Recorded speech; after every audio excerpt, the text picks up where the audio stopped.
guys, Matt from Larry Stove Sand Equipment here. Hope you all having a good day. We just traded for this John Deere 3025E, and while we had it here, I thought I would take the time to show a few differences between that and our CK2610. This model was bought in 2018, but it happens to be the 2017 version. So Deere has just released a new version, but the new version of this is mostly cosmetic differences, new styling. It's got a different series loader, but it's about the same in terms of lift capacity and functionality. The new one has a relocated fuel tank, which is a great upgrade over this one right here. Couple other odds and ends. I think the new one has a tighter turning radius than this one does. A few other things, but when I saw the release of the new Deere, I was baffled because the major things that needed to be changed about this tractor remain the same, and I almost couldn't believe it. But this 17 model has basically the same kind of problems that the new one has, and I know that this is probably a great tractor for some people. I'm sure there's a lot of people out there that have this machine and it works fine for them, but you know, in a competitive world, Deere has made themselves really uncompetitive in terms of the features and ability of this machine. So there's a couple big things that I want to point out, and I'll put pictures in here. But the first big thing about this tractor that is problematic is the fact that it's a 2-range transmission. Our CK2610 over here is going to be a 3-range. And when you get into a tractor that weighs as much as this does, with the tasks that you can perform with these things, you really don't want to just have a low and a high. Medium is going to be a range where you're working in most of the time. You'll spend probably 70 or 80% of your time in medium range. So not having that range to me is baffling.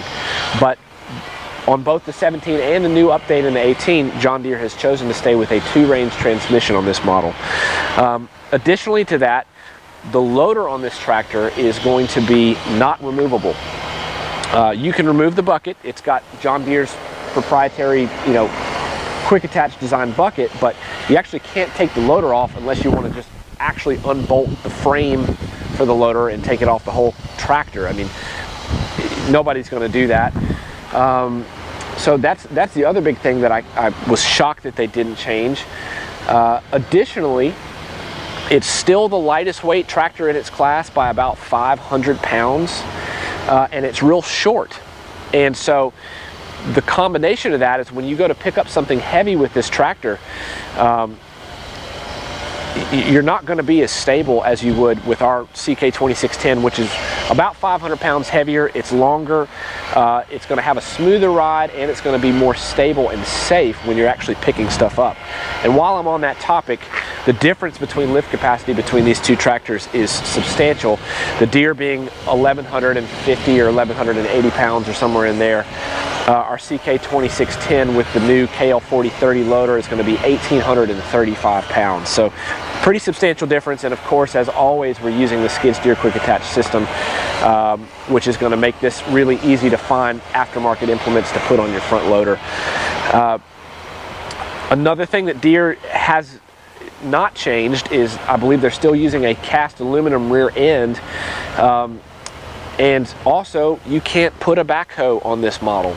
They just don't offer it. I don't know if they just don't feel like the tractor is stout enough to handle a backhoe, because the backhoe is certainly a taxing implement for your tractor.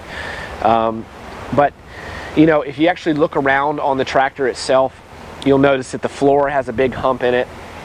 It's just kind of like a standard spring seat. It's kind of a cramped area. The loader control on the Deere is up on the frame.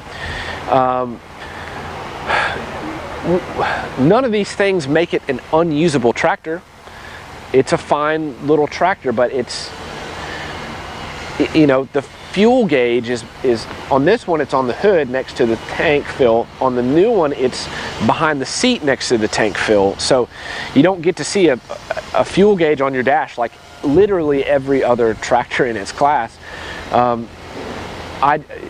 If you look at the front axle, it's significantly smaller than the axle on our Kioti CK2610.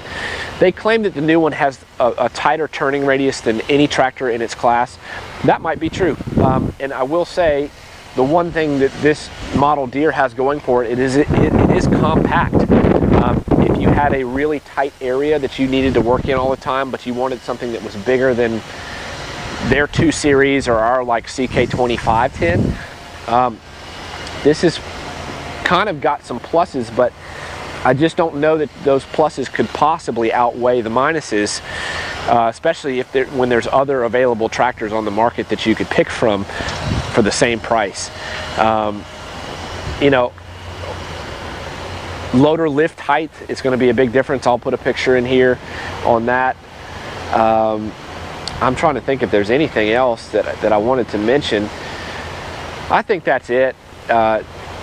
Didn't want to do a real long video. So something happened to my video, got cut off before I could finish everything up. But I was basically just going to, say thanks for watching. Thanks for taking the time. I do these videos to just try to help inform people on our products primarily, but hopefully the information that I give you can help you to make the best decision possible when buying a new tractor. And obviously there's a lot of things to consider. The tractor is not just the only thing to consider. The dealership, the price, all sorts of different things like that. But once again, I appreciate you taking the time to watch this video, and I hope you have a blessed day.